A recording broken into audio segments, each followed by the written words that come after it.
Hello Team FD and welcome back to Winners and Losers, the show we make sense of the weekend's Premier League action. Joining me on today's show, it's the one and only Zach Gelab. How the devil was your weekend, my friend? Yeah, pretty good, thank you. Pretty good. I was out and about in Shoreditch on Saturday and then I went home and saw the family yesterday. Haven't seen them in about 3 months, so good son I am. How's yours?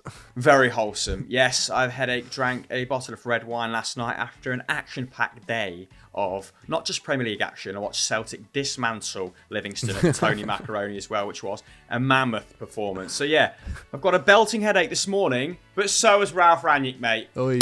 And that is how we're moving into this week's talking point. We have to discuss the Manchester derby at the start of this show. There's nothing else on the same level of it that unfurled this weekend. So yeah, let's break down some of the key decisions that were made going into the game, as well as unpicking the aftermath. And there was a lot of aftermath, wasn't there?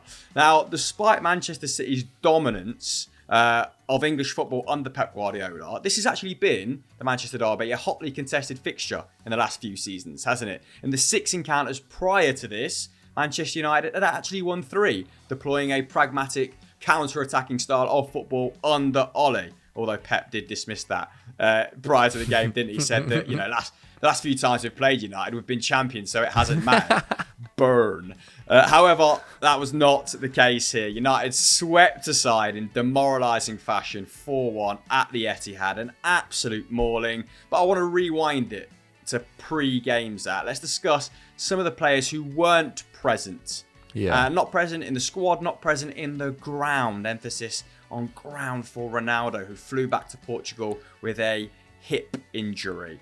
Now, Zach, do you think that CR7 would have started even if he was fit, looking at how United set up for this game? It's tough because I always come back to when you're paying someone £400,000 a week, they probably need to play in your biggest games, in the games where you need that kind of guy to be relied upon. Fair. And I don't think he would have. I don't think he would have been played because if he set up this formation in a kind of 4-4-2, 4-2-2, whatever it might have been, with Bruno and Paul Pogba as the kind of starting 2 strikers, or at least the most forward players.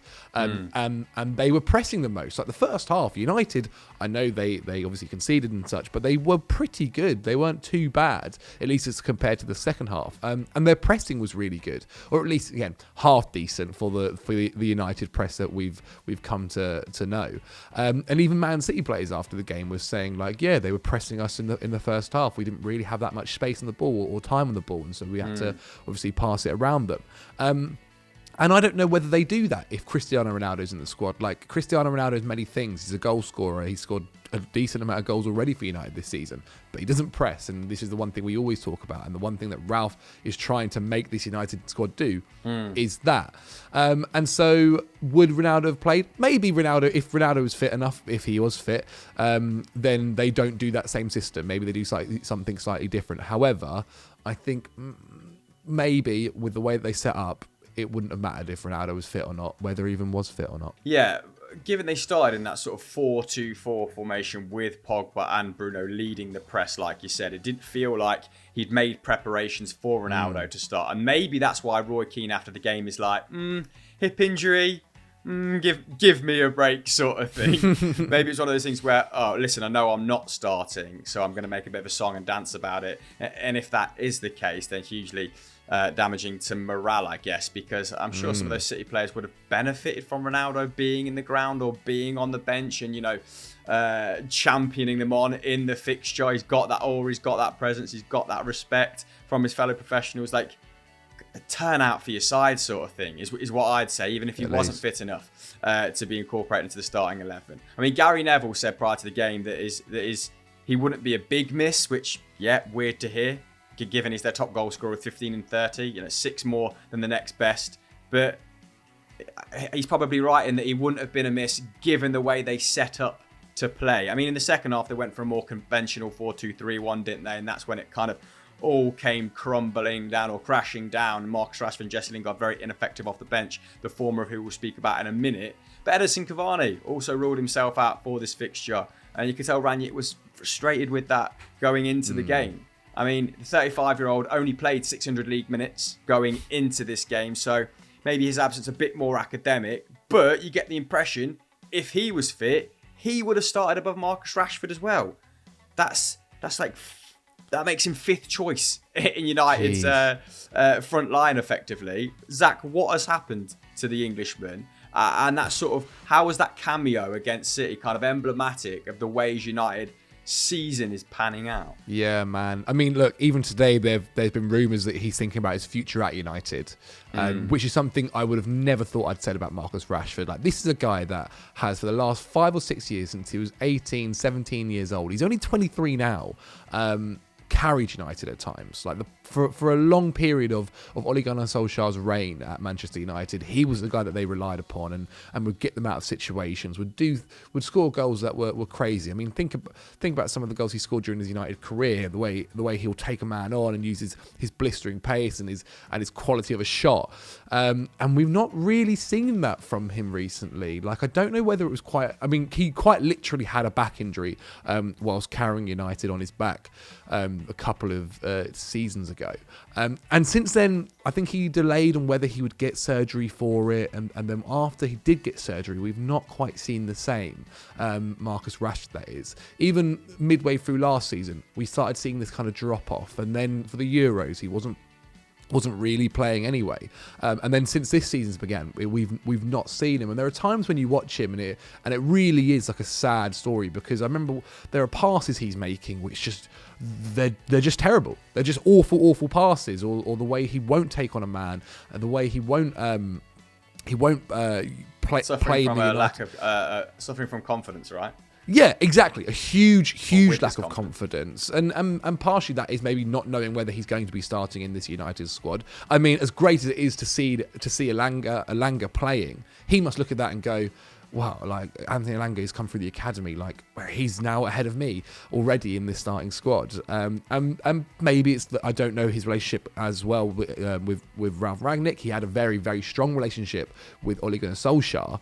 And so, yeah, it's really, really difficult. And I think as a United fan, it must be hard to see, because this is a guy for times we were talking about as winning Young Player of the Year, winning possibility a Ballon d'Or one day. Like, he was England's kind of next hope. And then over the last year or two, we've really seen him kind of drop off. But that's not to say he can't bring it back. It's not to say he can't bring it back. But at the moment, there's already questions whether he'll have his future at Manchester United. Yeah, he's had his injury woes, like you're alluding to. Obviously, had a shoulder injury at the start of the season. That's what he was delaying on. Had the surgery at the start of the season. Was out until around mid to late October. And has only started 9 league games since, though, so hasn't come back, hit the ground running like you've said. Maybe that lack of momentum has affected him. But only 6 goal contributions in 18 league appearances in total poor this season, running at about 0.24 goals, expected goals per 90, which is half his 19-20 tally when he got 17 in the league, and his lowest actually since FRF started collecting detailed player data. His offset this season, he's offset it somewhat this season by becoming a slightly better creator. I think he's got 3 assists as well. But it does not make for great reading when you look a little bit closer and in more granular fashion at his underlying numbers. Shots per 90, the lowest since he broke through in 2015-16. Just looks like a player bereft of confidence who doesn't want to be there with the weight of his world on his shoulders every time he comes on. Yeah, just a real lack of joie de vivre about his play. No one fared well in that second half against Manchester City. We can be critical of his substitute appearance, but City had 14 shots in the second half to Manchester United 0. Riyad Mahrez just stole the show with his brace, didn't he? Now got 21 goals in all competitions for Manchester City, 8 more than any other player at the club. And it's the first time in his career he's hit over 20 goals at club level. So experiencing a real purple patch and arguably, their player of the season. The only silver lining I could think of for United fans in this game was, I suppose, the continued efforts of Scott McTominay. He tried 9 tackles and interceptions. He was going until the final whistle, wasn't he? And that couldn't be said about some of his teammates. And I think he felt in a very similar frame of mind come the end of the game, because this is what he had to say following the result. Yeah, the third goal killed us, and it's such a soft goal for us to concede, and we know that it comes down to fine details like that which are killing us at the minute, and it's for us, we get ourselves into so many good opportunities, and chances to sustain pressure around their box, and we just don't do it. It's always the killer pass, or it's always something fancy, and sometimes Man City play simple football. It's simple, play, touch, move the ball and keep it in their own half, and we just didn't do that. So Zach, do you have any sympathy with Scott McTominay there, who was very candid, very blunt in that post-match? To a degree, like, I mean, he made tackles, don't get me wrong, but there were times he was losing the ball. I think the third goal is also, I think, partially down to his fault. It's not easy. Like when City, and I give credit where credit's due, second half as well, City did step it up. They really did. That whole left flank for them was fantastic. Jack Grealish, I thought, had a fantastic game. Phil Foden, Kevin De Bruyne. You mentioned Riyad Mahrez, brilliant as always. But yeah, the United in the second half, and even he said it. Like, I think when a player is coming off the pitch and thinking, what happened to us in that second half? Why did we just not start? Why were we not quite at the races like we were in the first half? You're only having a 15-minute wait in between. I can understand, and he was very, very visibly frustrated, because you're right, he was putting effort in. Whether other people were is another question. I think when asked obviously about the efforts of other people, he kind of didn't necessarily say, you know, what was happening, but he was saying, look, I'll have to have a look back at the footage and see what's happening there. It was quite a weird interview, actually, not one that you've seen quite often. No. I was just about to say to you, you know, in these interviews, sometimes we have to read in between the lines to really kind of flesh out a narrative for our shows, to find interesting talking points for you guys back home. But it was quite clear here that he was like about to say, like, I was sick of how much we pissed about with it up front, or our final ball was just totally lacking, or we wasted the good opportunities that we had. But it was almost like, you know, he kind of leveled a lot of that criticism, or seemed to, at the forward players, right? Yeah.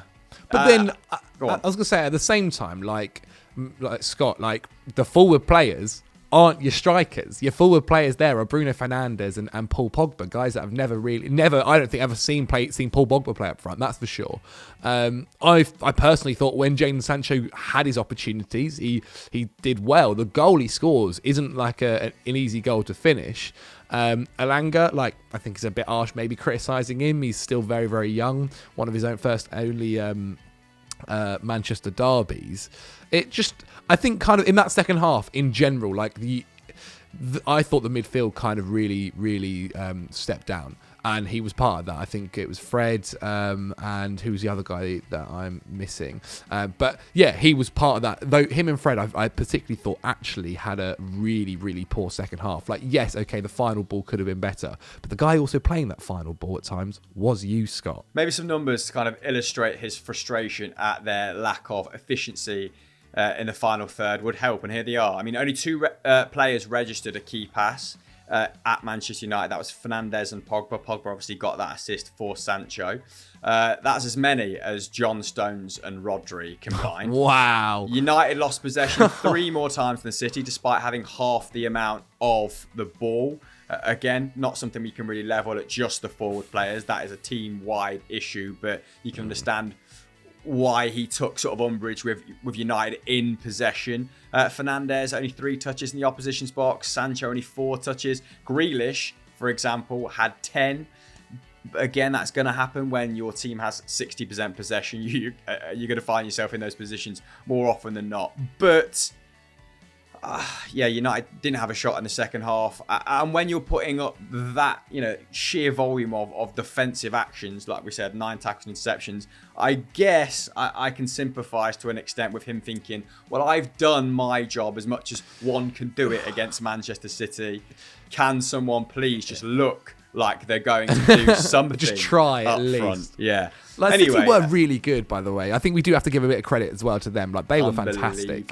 Especially their left flank. Like, it's not easy at all. But you can spend the second half was really poor. Well, we have spoke for the majority of this segment about Manchester United's shortcomings, so I thought we'd give the final word to Pep Guardiola, who said that was one of their best halves in years. But in the second half, we really better, and the result ahead of us, we were comfortable. We conceded few. We cannot forget United 8 games, the last 8 games without defeat, and especially second half was one of the highest levels we have played in these years. Right, our winner this week then comes from at Arteta all the way. So no points for guessing which direction we're going with this. Zach, the top 4 race is back on for Arsenal, it would appear. Now, this section could have been dedicated to Newcastle, Brentford or Villa, who all won in convincing fashion. But we've covered the bottom half of the table pretty extensively in the last week on both the podcast, on Sunday Vibes. So like I said, we're going to go back to observing the race for the top 4. Now, this was a bit of a smash and a grab. Less than 1 expected goals away to Watford. Not ideal if you want to sustain an assault on the top 4. But 3 goals and 3 points sounds pretty ideal, doesn't it? Zach, once again, Arsenal's front 4 doing the business for Arteta. Oh, yeah. Yeah, though that front 4 is looking really, really nice. Not just like it's got a really good future for it as well. Obviously, Saka, Odegaard, Martinelli, Lacazette as well. I thought had a fantastic game. It was a weird one actually from an Arsenal point of view, I think, because the goals they scored were fantastic. Like really, really nice team goals. I think Saka's second, where or was it maybe the first, where Odegaard does a little flick over. Lacazette with like one touch brings it down into the pathway of Saka. Saka perfectly puts it into the back of the net. Really, really lovely goal, I thought. And to be fair, all of their goals were lovely play. But the actual game itself, considering you're against Watford, bottom of the who are struggling in relegation battle, was a lot tighter than I think it could have been. Like, they made it hard for themselves. I think defensively, it was maybe one of Arsenal's poorer games. I actually think recently we've not said as much. Ramsdale, I think, could maybe have done a little bit better with one of the goals. Ben White's defending, I think, for Watford's second goal could have been a lot better. But yeah, I think Arsenal fans would have come away thinking, like, great goals that we scored and we should have probably done better overall. But as you kind of said, smash and grab. I think they were just probably thinking about the goals they scored. Like it was a little bit of like Wenger years, like prime Wenger years, with the way they were kind of passing it about. And even Arteta was claiming about getting an assist for throwing the ball into his players' arms for a quick throw in. Like, I think it was overall good. Like, these are one of the fixtures where I guess at the end of the season, when you look back on it, you just see the Arsenal win and you just look at the goals that Arsenal scored, maybe less so about the overall game. So yeah, I think from an Arsenal point of view, you'd be buzzing, because you're right, top 4 does look on, and I don't know whether Arsenal fans would have quite probably believed that at the beginning of the season. I know. Let's shout out Cuco Hernandez's goal as well, because that overhead kick was unbelievable. But the most impressive thing I think about Arsenal's front 4 isn't necessarily their output, which is very, very good at the moment. It is the way that Arteta has got them to buy into his way of playing and the sort of physical demands they put on themselves game in, game out. I mean, 4 tackles and interceptions for Saka in this game, 5 tackles and interceptions for Odegaard. Martinelli just buzzing about, ever present. I think his pressures are up there this season. He got his 5th goal of the campaign as well, didn't he? 7 goals and assists now in 13 starts. Lacazette chipping in with a couple of assists and has become almost like Arsenal's Firmino. Maybe at the cost of his own output, but he's an enabler to those around him. He's doing the hard yards. He's dropping into that little pocket of space and stringing together these attacks. Although, like you said, the one for Saka when he sort of laid it off was very, very solid number 9 play. Saka, I think, his post-match encapsulated the confidence that's surging through these players right now. Let's have a listen to what he had to say. No, I feel very good, and it's not just to me, it's thanks to all my teammates. I really enjoy playing. I feel like everything's flowing, so we just need to continue like this. Every game we have the mentality that it's a cup final, and I think if we continue like this, we can achieve our goals at the end of the season. And before we move on, I also want to shout out Hassan Kamara, who played left back for Watford. 5 tackles, 6 interceptions, 7 aerial duels, and only dribbled past once, which isn't bad when you're up against the likes of Odegaard and Saka down that right-hand side. I mean, even reading those stats aloud makes me tired. So, shout out to you, Kamara, like I said. Let's move on then to our losers. And our losers this week come from @Ros123, and it's Wolves. And we'll keep this section fairly short because... Bruno Lage was in a fairly short attitude post-match, wasn't he? That's his 3rd league defeat on the bounce, coming 2-0 to Patrick Vieira's Crystal Palace at Molineux, which should be a sore one to take for him. And he said he wasn't happy, didn't he, with some of his younger stars. Let's hear all about that right now. I have too many kids in my team that sometimes they don't work the way they should work. They're not prepared the way they should prepare. And after when they come inside, these kind of things happen. Because when they are in training, they are thinking a lot, oh, I'm not playing. Oh, I'm not playing. They are not putting, and I said to them in the first day when I start to work with them, we are here, you need to continue to work, you need to continue to put the first target is work and improve. So what do you make of that then, Jelab? Yeah, we're not quite seen something like that, especially where a guy actually goes at his younger players. Normally, it's all about giving confidence to them and saying, they did well, they tried their best. But he was particularly annoyed about the right wing back Kai Janahova, who he had to drag off after just 25 minutes in his 4th Premier League start. He said it apparently was a lack of preparation that led to his injury, which obviously is very, very damning when you say that.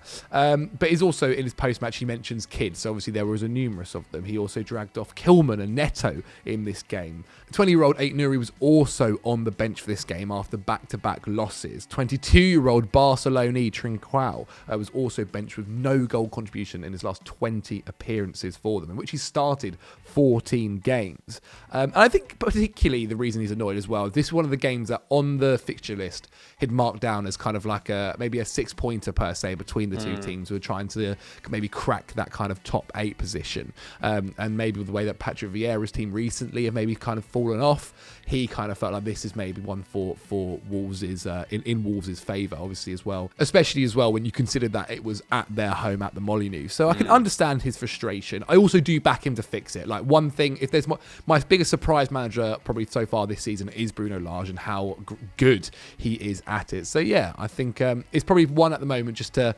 forget and maybe not put too much pressure on the kids, considering you do have a lot of them in your squad. Yeah, I think a lot of that frustration is probably born out of not being able to stay in the hunt for European football. That's 3 back-to-back losses, like we said, which means they've lost the initiative. And post that Leicester game, they looked in really good shape, didn't they? And now they've played 27 games. Obviously, Tottenham have played 25. You'd back the likes of probably Leicester and maybe even Aston Villa to catch them up now and run them very close come the end of the season. So they're back amongst the pack, so to speak, aren't they? And you can understand why, if he sees people taking shortcuts in their preparation, why that might push him over the edge a little bit. But been the perfect storm of things over the last few weeks. But they're going to have come the end of the season, I'm sure their season will be viewed as very solid nonetheless, especially given their threadbare squad. Like you said, they have had to draft a lot of youngsters in or rely on youngsters at a point in the season when maybe a bit of experience would benefit them massively. Right, let's move on to our moment of the week then. Right, I've got 3 things down for you. Arteta's quick thinking, very commonly suggested on my Twitter timeline. Coutinho's individual performance against Southampton, which, if we'd had a bit more time, would have liked to have spoken about. And Thomas Tuchel, I think, answering the question about Chelsea fans singing, Abramovich's name during the 1-minute observed for the conflict in Ukraine. Very well, very eloquently. I thought he handled that, like I said, correctly after a very tough week in the press. What are you going to go for? Coutinho. I think Coutinho, he had a really, really good game. And I enjoy watching him at the moment. Like, not saying he's back, but like it was a move that I thought was crazy from him going to Barcelona, Aston Villa, and I'm the one that looks crazy now. Yeah, it is a very, very good performance. I think Steven Gerrard said after the game he was performing at a level that was above the game, so held particularly a high praise for him. Right, I think it's a slightly jarring way to end, an odd way to end, but I do want to play that Thomas Tuchel interview because I do think it's important we keep the conflict in the back of our minds despite all this wonderful football going on. So let's give Tuchel the final word on how football has dealt with the conflict or covered the conflict after another week moving forward. Like this video, subscribe to the channel, notifications on, and we'll see you next time. Bye-bye.